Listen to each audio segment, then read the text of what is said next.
ये इंसिडेंट है महाराष्ट्र के एक छोटे से गांव खैरलांजी का। इस गांव में एक दलित परिवार रहता था जिसमें सुरेखा, उसका पति भैयालाल और उनके 3 बच्चे एक हैप्पी लाइफ सस्टेन कर रहे थे।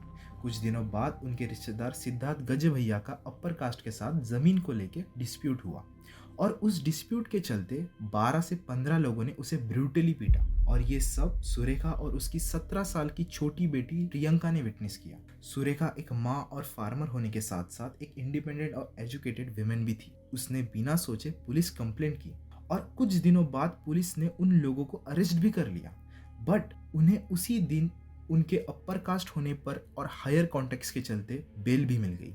उसी शाम पूरे गांव में एक बात फैल गई कि किसी दलित ने अपर कास्ट के खिलाफ कंप्लेंट फाइल की है।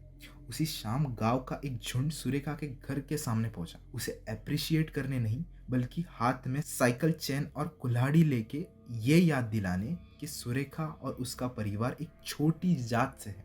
उसी भीड़ में सुरेखा और तीनों बच्चों को खींचकर गांव के चौक में लाया गया। उन सभी के कपड़े फाड़ दिए गए, उन्हें पूरे गांव में नग्न अवस्था में घुमाया गया, साइकिल की चेन से मारा गया तब तक जब तक उनके चेहरे पहचानने के लायक ना बचे। दोनों महिलाओं का गैंग रेप किया गया। दोनों बेटों को बेरहमी से काट फाट कर मार दिया गया। 160 गांव के परिवारों के सामने 4 बेकसूर जिंदगियां तड़प तड़प कर मार दी गई और उन्हीं लाशों को पास के कैनल में फेंक दिया। ये सब क्यों हुआ? जस्ट बिकॉज वो छोटी जात से आते हैं और उन्होंने अपने हक के लिए आवाज उठाई। खैरलांजी जैसे केसेस भले पुराने हैं लेकिन आज भी ऐसे इंसिडेंट डे बाय डे देखने मिलते हैं। कहीं कोई प्रिंसिपल दलित बच्चों को टॉयलेट साफ करने कहता है तो कहीं किसी दलित पर ब्राह्मण का मूत्र छिड़का जाता है क्योंकि उसने बस भगवद गीता पढ़कर सुनाई और फिर भी लोग कहते हैं। आपको लगता है कि आज भी समाज में छुआछूत है? बिल्कुल नहीं, 0%। पर आपके साथ वो डिस्क्रिमिनेशन तो नहीं हुआ होगा ना कि आपके हाथ से किसी ने पानी नहीं पिया होगा या आपको डिस्क्रिमिनेट किया होगा किसी और? इसलिए क्योंकि there is a reason, I am a Thakur. कोई लोग रिजर्वेशन का पक्ष ले रहे हैं वो लोग भारत विरोधी लोग हैं। बिल्कुल। जो ज्ञान है वो आपने बताया वो ब्राह्मणों का ही है। ब्राह्मणों का ज्ञान अर्जन धर्म है, मतलब ज्ञान पे ब्राह्मणों का ही हक है। पंडित बोलते हैं कि इनको मंदिर में नहीं घुसने दो चमारों को।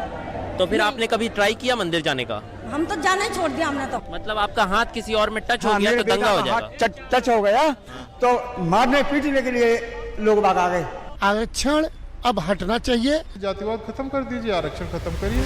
जातिवाद ये बीमारी हमारे भारत को बरसों से परेशान कर रही है। शुरू के जमाने में वर्ण व्यवस्था चलती थी जिसे 4 वर्णों में डिवाइड किया गया। ब्राह्मण नॉलेज और रिचुअल्स के काम जैसे प्रीस्ट, टीचर, स्कॉलर। क्षत्रिय प्रोटेक्शन और गवर्नेंस। वैश्य कॉमर्स और एग्रीकल्चर। शूद्र इन तीनों वर्णों की सेवा यानी लेबर या सर्विस प्रोवाइडर। फिर जो चारों वर्णों में नहीं आते उन्हें अवर्ण यानी दलित कहा गया, जिन्हें आगे जाके अनटचेबल कहा गया। इन्हें मोस्टली सभी इनह्यूमन काम दिए गए जैसे क्रिमेशन करना, नदी नाले साफ करना, but eventually with time it change into जाति व्यवस्था जिसमें बाय बर्थ जात डिसाइड की गई, नॉट बाय कर्मा और स्किल्स। फिर 200 BCE में एक एंशिएंट टेक्स्ट आता है मनुस्मृति, जिसने मानव कास्ट डिस्क्रिमिनेशन को लाइट की स्पीड दे दी। मनुस्मृति की आइडियोलॉजी थी कि एक शूद्र और दलित इम्प्योर होते हैं और उनके टच करने से अपर कास्ट पल्यूट हो सकते हैं, इसलिए उस समय दलितों के गले में मटका और पैरों में झाड़ू लगाया होता था। मनुस्मृति ने एंडोगैमी यानी सेम जाति में शादी और अनटचेबिलिटी को खुलकर प्रमोट किया। 25 दिसंबर 1927 महाड सत्याग्रह के दौरान डॉक्टर बाबा साहेब अम्बेडकर जी ने मनुस्मृति को पब्लिकली जलाकर उसका अपोज किया। बाबा साहेब ने बुक भले जलाई लेकिन स्टिल कुछ लोगों की मेंटेलिटी अभी तक नहीं जली। आज हमारे देश में जातिवाद एक मेजर प्रॉब्लम है। हर 18 मिनट में दलित के अगेंस्ट एक क्राइम होता है। सेंसर बोर्ड एनिमल जैसी मूवीज को अप्रूवल मिल सकती है लेकिन फुले और संतोष जैसी मूवीज पर कट लगाया जाता है। लोग गाड़ियों पर अपनी जात दिखाकर फ्लेक्स करते हैं। आई गेस वही बचा है उनके पास दिखाने लायक। अरे आप कौन सी जाति से हैं? हम ब्राह्मण जाति से हैं। तो आप कर्म से महान हुए कि जन्म से महान हुए? हम जन्म से महान। तो आपको राष्ट्रपति बनना चाहिए फिर तो। राष्ट्रपति छोटी सी छोटा सा स्थान राष्ट्रपति और ब्राह्मण का स्थान Jagat Guru. Welcome to India, जहाँ स्कूल में जाओ जात पूछेंगे, जॉब पर जाओ जात पूछेंगे, शादी करने जाओ जात पूछेंगे, और गलती से इंटरकास्ट मैरिज कर दिया तो सीधा एड्रेस पूछेंगे।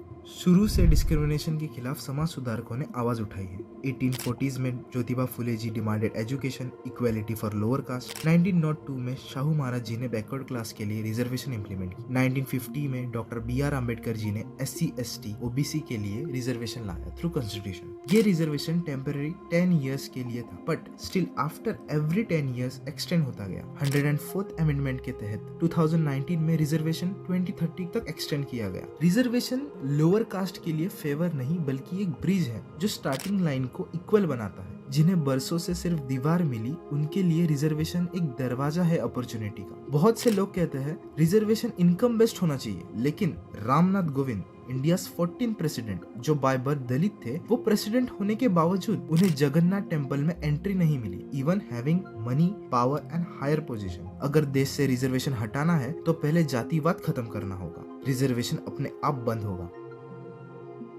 कास्ट सिर्फ सिस्टम से नहीं, सोच से भी हटानी पड़ेगी। एंटी कास्ट एजुकेशन प्रमोट करना होगा। स्कूल में सिर्फ सिलेबस नहीं बल्कि इक्वेलिटी भी पढ़ानी होगी। SC ST prevention of atrocities act को स्ट्रिक्ट करना होगा। इंटरकास्ट मैरिज को एंकरेज करना होगा। कास्ट सेंसस करो। जब वोट दो तो जात धर्म नहीं, उनका काम देखो। मानता हूँ इन सब में थोड़ा वक्त लगेगा और कहीं से तो शुरुआत करनी होगी। देश को यूनाइट करो, ब्लेम करना बंद करो और रिस्पॉन्सिबिलिटीज को खुद पर लाओ। अपना माइंडसेट चेंज करो, इंसान को इंसान समझो। Tribute to them who fought for us. Resist करना हमारे खून में है। उन्होंने किया था, अब हमारी बारी है। अब राजा का बेटा राजा नहीं बनेगा, राजा वही बनेगा जो हकदार होगा। एंड आई होप इंडिया में निर्भया एंड खेरलांजी जैसे केसेस देखने ना मिले। जय हिंद, जय भारत।